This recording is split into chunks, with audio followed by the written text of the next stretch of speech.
sa imuha. Wa ko'y mansyon ug kotse nga hastang mahala. Ang akong bugtong lang gayud nga ikagasa kining akong gugma. Di ko kinahanglan ng daghang kwarta, mga alasong material nga butang. Ang bugtong ko nga gipangayo sa imuha, di unay mong gugma. Isa't ko karon way laing higugmaon, kasing-kasing ko ay laing makaangkon.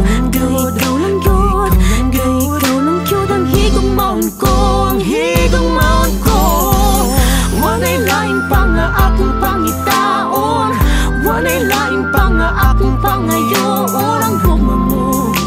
Ang gugma mo sa akong kalibutan, ikaw ang tanan. Wanay laing pa na mas kinahanglanon, wanay laing pa na mas labing bilin.